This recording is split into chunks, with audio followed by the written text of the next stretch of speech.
Welcome to This Week in Hastings Headline History, where we take a look back at what was making news in Hastings, Florida over a century ago. These are stories directly out of the pages of the Hastings Herald, which was published weekly in the early 1900s. So kick back and enjoy as I share with you a few of the stories from the September 5th, 1919 edition. The formation of a $500,000 corporation to be known as the Ritter Self-Fastening Containers Company is a big thing that all of St. Johns County is interested in.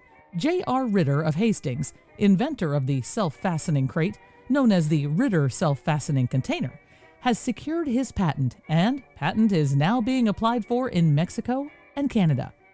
Mr. Ritter received several flattering offers for the sale outright of his patent rights, but those have all been refused, the inventor preferring to keep the matter of the manufacture and sale of these crates under his control. It is the purpose of the company to establish a mill in this territory, and then to sell the rights to manufacture in many different places. Many persons who are conversant with the needs of the fruit and vegetable market have unqualifiedly recommended the self-fastening container as a crate. It can be easily manufactured and in great quantities can be shipped knocked down to fruit and vegetable growers who will have no difficulty whatever in fitting the parts together without the use of a single nail, screw, or tools in such a way as to render the container practically indestructible. It can be used over and over again.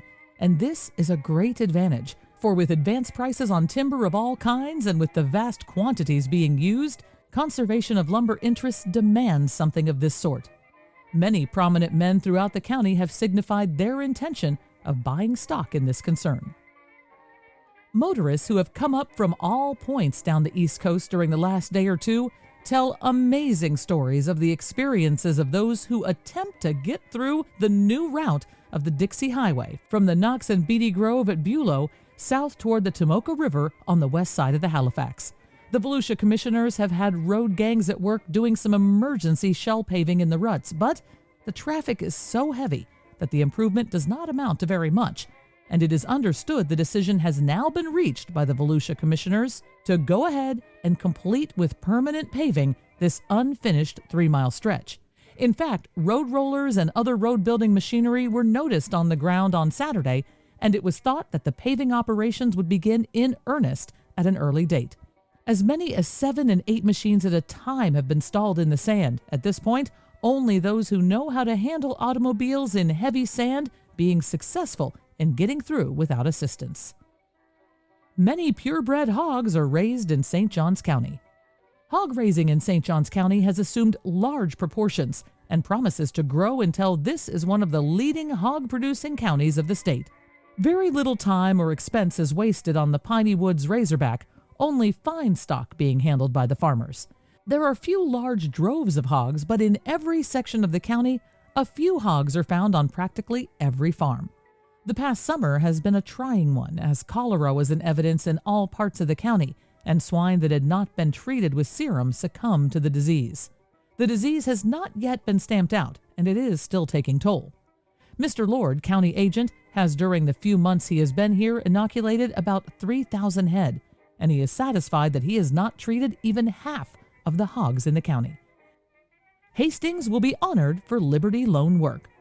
It is now possible to make known that Hastings will have a steamship named after her, which will be launched in the very near future. The ship, number 973, will be of the ocean-going type and is being built in some yard unknown at present. As soon as the sponsor is named and Mr. Case, the local chairman of the Liberty Loan Committee, is able to get in direct communication with Mr. Massingale, the date will be set for the launching. This is a high honor for Hastings. It is hoped the ship is in a yard that is not far away so that Hastings may be able to be well represented. Auto went into ditch, result of speeding. While en route to this city from Jacksonville yesterday afternoon, Robert Ranson witnessed an ugly auto spill in which the occupants had an almost miraculous escape from death. Mr. Ranson was in an auto with a friend from Fernandina, and something went wrong with the mechanism when they were near Loretto, stalling them there for several hours. The rain was pouring in torrents, and they were soaked to the skin. Suddenly, a Buick car swung around the curve, moving at terrific speed, and the driver was almost upon the stalled car before he saw it. In attempting to avoid the collision, he swung the Buick car across the road, and it skidded some distance, then took a header into the ditch, pinning the occupants, a man and 2 ladies, beneath it. The ladies screamed in terror, but they were unable to escape from their predicament. Mr. Ranson and his friend hastened to the rescue and by desperate effort succeeded in liberating the victims of the accident. They had all been securely caught beneath the car and could have never extricated themselves. Fortunately, they sustained no injuries, but the car was badly smashed. They boarded a passing auto and returned to Jacksonville. Reckless driving at high speed around a curve was responsible for the accident. Auto semaphore signal. H.A. Pillars is displaying on his car the first semaphore safety signal seen in St. Augustine. It is a guide for cars approaching from the rear. The driver, by touching different buttons, elevates a sign indicating his intention of stopping, turning to the right or left, and other information. Mr. Pillars has introduced this signal system here and has taken the agency for it in this county. It will prevent many accidents and will no doubt be generally adopted. Semaphore signals were also called trafficators. Different ones worked in varying ways in the early 1900s, but overall, when a button was pushed or a lever was pulled, a flag or sign would pop out from the body of the vehicle, usually near the door pillar. The signal flag resembled that of the semaphore signal arm used by the railroads in the 1800s. It was just shorter so it could fold down flush into the car frame when not being used. Over time, these signals would evolve to the turn signals we know today. Many soldiers called up in World War I were still making their way home after the ending of the war, and notice of their return was often noted in articles in the Herald. Here are a few of them. Home for good. James Goodwin returned home last Sunday honorably discharged after spending about 22 months in the Army, most of that time being in France and Germany. He and Walter Kaiser enlisted together and were discharged about the same time. He has been in the roughest part of the fight and says it was not so bad even at the worst, but that the next army he will enlist in will probably be the Salvation Army or one in which he will not have to carry a gun. Jim says it does him good to receive mail as Mr. instead of Corporal. A large circle of friends are glad to greet him, and from all indications, he's glad to be here. Home from AEF. Walter Kaiser, brother of Bob, Fred, and Johnny Kaiser, has returned home after his stay of about 22 months in the service of Uncle Sam. In his Army experience, he has been over practically all the foreign battlefields and has seen the fight to the finish.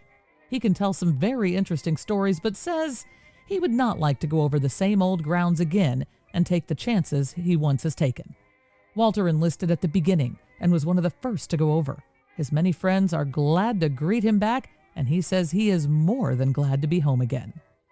The Hastings Herald had more than stories you'd find in modern newspapers, but also local notices that were more of a social report, a way to know what was going on in town and in the personal lives of residents.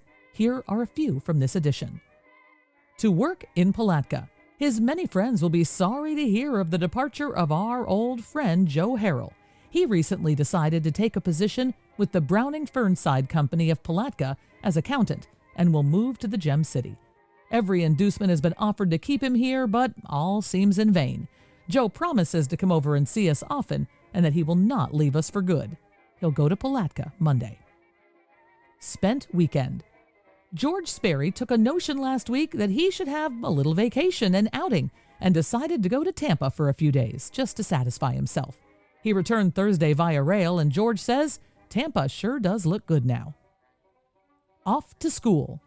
Miss Mary Lou Brown left last Sunday for Atlanta, where she will attend Lanier University. There she will take up a business course and finish in about 6 or 8 weeks. New stock arrived. Miss Kate Lucas, one of the up-to-date milliners of Palatka, has just returned from New York markets where she obtained some exceptionally good bargains and is showing the latest styles. She is now arranging for a grand opening, which will be announced later. I hope you enjoyed this week's edition of Hastings Headline History. This podcast was brought to you by Presenting the Past, bringing history back to the present through historic presentations and the sale of treasures from days gone by. This episode was written and produced by me, Michelle Murillo, with the aid of vintage copies of the Hastings Herald. And to wrap up this week in Hastings Headline History, how about a tune from the time? A 1919 hit, Billy Murray's Take your girlie to the movies if you can't make love at home. Beatrice Fairfax gives advice to anyone in love. That's why Johnny Gray wrote to her one day, when I call to love my girl, her folks are always there. That's why I'm blue, now what shall I do? And Beatrice said never despair. Just take your girlie to the movies if you can't make love at home. There's no little brother there who always squeals. You can say an awful lot in 7 reels. Take your lesson at the movies and have love scenes of your own. Though she's just a simple little ribbon flirt, close your eyes and think you're kissing Billy Bird. Take your girlie to the movies if you can't make love at home.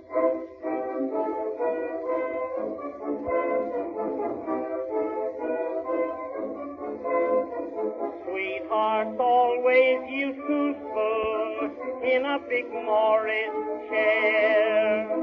Young folks of today have a different way.